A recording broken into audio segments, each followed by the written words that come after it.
1,995, 1,996, 1,997. Oh, hey guys, Roo here. Thought it's time to talk about the strangest year in rugby league history. The year where we had two competitions, 1997. Let's get into it.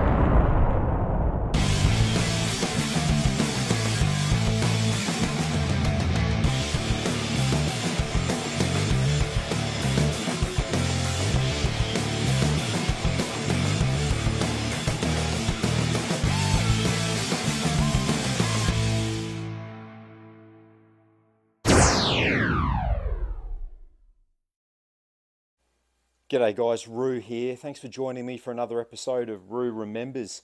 Today I thought I'd wind the clock back 25 years ago to 1997, and easily the most bizarre year in rugby league history. We'd heard about Super League since 1995, and in 97 it was finally here. Super League season kicked off, and for the first time in rugby league history we had two competitions, a Super League and the ARL. And obviously the Mighty Warriors, they were part of the Super League season.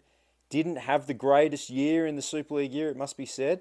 But we did play in the first ever Super League game against the Broncos at ANZ Stadium. I was lucky enough to be there. It was a dour game, 14 points to 2 win to the Broncos.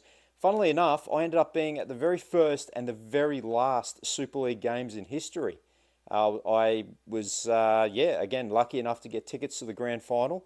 So I watched the Broncos beat the Sharks 26 points to 8 with my childhood hero, Steve Renouf, scoring a hat-trick that night. So a great night for the Broncos there. The Warriors actually played in the under 21s and also the reserve grade grand final. A lot of big names played for the Warriors in that reserve grade grand final. Unfortunately, they didn't get the result, but there were still promising signs there.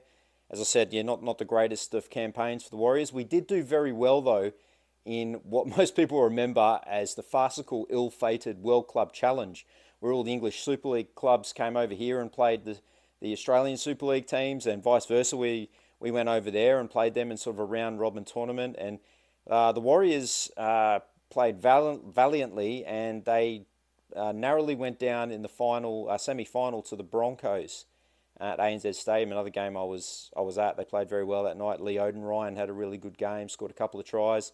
Wasn't to be. The Broncos got home and they ended up winning the double. So they won the Super League Premiership and they won the World Club Challenge, which funnily enough was held at Mount Smart Stadium, or Ericsson Stadium as it was known back then. And they played the Hunter Mariners, obviously a defunct club. And speaking of defunct clubs, that brings me on to my next train of thought from 1997, and that's about the Crushers. The South Queensland Crushers, the team that was around for 3 seasons from 95 through to 97. And I know you guys have heard me talking about defunct clubs before. We talked about the Gold Coast Chargers last time. Well, in 1997, the South Queensland Crushers were easily the worst team in the ARL competition. They were coming into the last round of the season with only 3 wins. They'd been pumped by everyone, and they were coming up against Western Suburbs in the last round of the home and away season. Western Suburbs has had a fairly strong year, and all they needed to do was to beat the last place Crushers to secure their spot in the finals ahead of the Gold Coast Chargers. The Gold Coast Chargers had incidentally been very strong that year, but they'd been beaten by Illawarra the previous night, and so their chances of getting into the finals depended on the Crushers producing a monumental upset. At this point in time, the Crushers were under serious financial strife, so much so that for the last few rounds of the 1997 season, they were letting everyone in for free. So my dad and I sort of went, oh, well, you can't beat a free game of footy. So we decided to go out for the last round of the season to watch the Crushers. I'd been a supporter of the Crushers.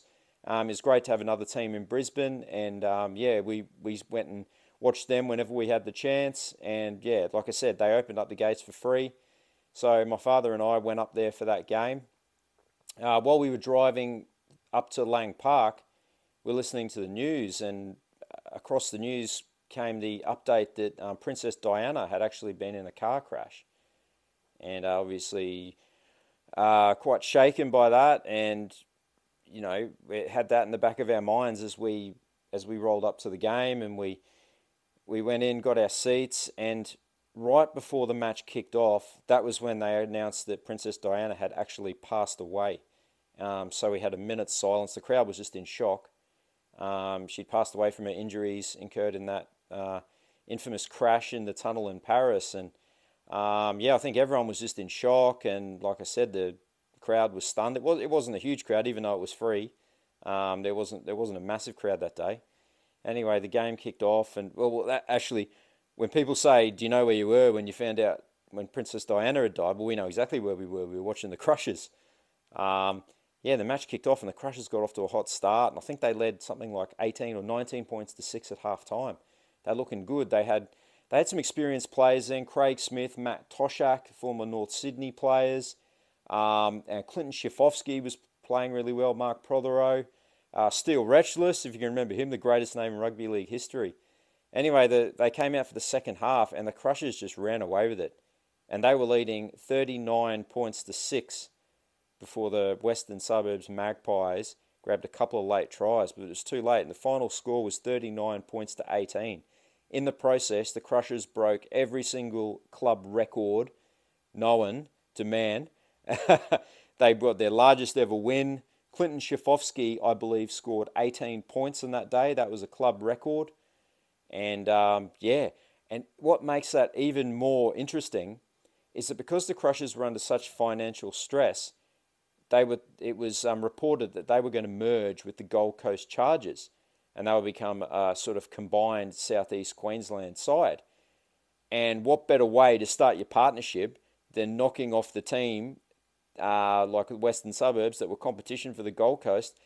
Therefore, the Crushers' win allowed the Gold Coast Chargers to qualify for their first ever final series, which was massive for that club. And they went on and beat Illawarra in the first round of the ARL finals, but then went down to the Roosters in the second round.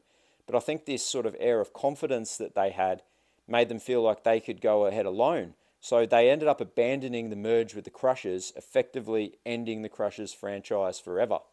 So I was there at the last ever Crushers game. Our great mate Big Tooks was playing in that game. I'm sure he's got some fond memories of that. But what a strange, bizarre day. I mean, it started with the news of Princess Diana and then ended up with the Crushers getting the most unlikely of likely victories, breaking all club records, and then there was no more. That was all she wrote. So yeah, very bizarre sort of story from 1997, but one that I'll always remember, and it's one of those yarns that you sort of like to tell from time to time. So guys, what do you remember about 1997? Were you following the ARL or the Super League? What do you remember about the season? Any memorable matches? Who would ever forget the ARL Grand Final there? The Knights getting their first ever premiership, Darren Albert scoring in the dying seconds there. So a strange, bizarre, but also memorable season as well. Anyway, thanks for joining me for another trip down memory lane. Hope you guys enjoyed it. I'll be back soon with some more Rue Remembers. Cheers, guys.